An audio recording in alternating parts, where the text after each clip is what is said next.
فخلف من بعدهم خلف اضاعوا الصلاة واتبعوا الشهوات فسوف يلقون غيا۔ ترجمہ: تو ان کے بعد وہ نالائق لوگ ان کی جگہ آئے جنہوں نے نمازوں کو ضائع کیا اور اپنی خواہشوں کی پیروی کی، تو ان قریب وہ جہنم کی خوفناک وادی غی سے جا ملیں گے۔ فخلف من بعدہم خلف، تو ان کے بعد وہ نالائق لوگ ان کی جگہ آئے۔ اس آیت میں انبیاء کرام علیہ الصلوۃ والسلام کے بعد آنے والے ناخلف اور نالائق لوگوں کی دو خرابیاں بیان کی گئی ہیں۔ نمبر 1، انہوں نے نمازیں ضائع کی۔ اس سے مراد فرض نمازیں چھوڑ دینا یا نماز کا وقت گزار کر نماز پڑھنا مراد ہے، مثلا ظہر کی نماز عصر میں اور عصر کی مغرب میں پڑھنا۔ نمبر 2، اپنی خواہشوں کی پیروی کی، یعنی انہوں نے اللہ تعالیٰ کی اطاعت پر اپنی نفسانی خواہشات کی پیروی کو ترجیح دی اور اللہ تعالیٰ کی اطاعت کرنے کی بجائے گناہوں کو اختیار کیا۔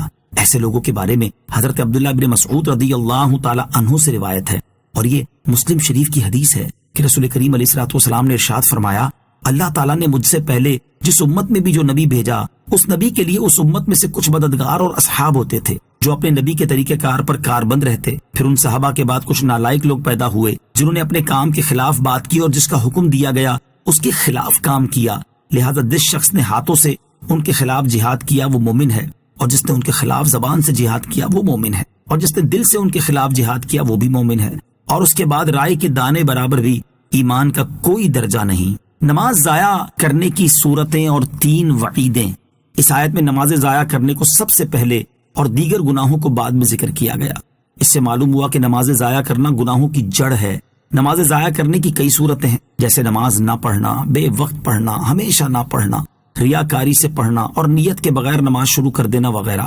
احادیث میں نماز ضائع کرنے کی بہت وعیدیں بیان کی گئی ہیں، ان میں سے 3 وعیدیں سماعت کیجیے۔ نمبر 1، بخاری شریف کی حدیث ہے، حضرت نوفل بن معاویہ رضی اللہ تعالیٰ عنہ سے روایت ہے، حضور اقدس علیہ الصلوۃ والسلام نے ارشاد فرمایا، جس کی نماز فوت ہوئی گویا اس کے اہل و مال جاتے رہے۔ نمبر 2، حضرت ام ایمن رضی اللہ تعالیٰ عنہا سے روایت ہے، نبی پاک علیہ الصلوۃ والسلام نے ارشاد فرمایا، قصدن نماز ترک نہ کرو، کیونکہ جو قصدن نماز ترک کر دیتا ہے اللہ عز و جل اور رسول علیہ الصلوۃ والسلام اس سے بری ذمہ ہے۔ نمبر 3، حضرت عقبہ بن عامر رضی اللہ تعالیٰ عنہ سے روایت ہے، نبی کریم علیہ الصلوۃ والسلام نے ارشاد فرمایا، ان قریب میری امت سے کتاب والے اور دودھ والے ہلاک ہوں گے۔ میں نے عرض کی، یا رسول اللہ صلی اللہ تعالیٰ علیہ وسلم، کتاب والوں سے کیا مراد ہے؟ ارشاد فرمائے، یہ وہ لوگ ہیں جو اللہ کی کتاب کو اس لیے سیکھیں گے تاکہ اس کے ذریعے ایمان والوں سے جھگڑا کریں۔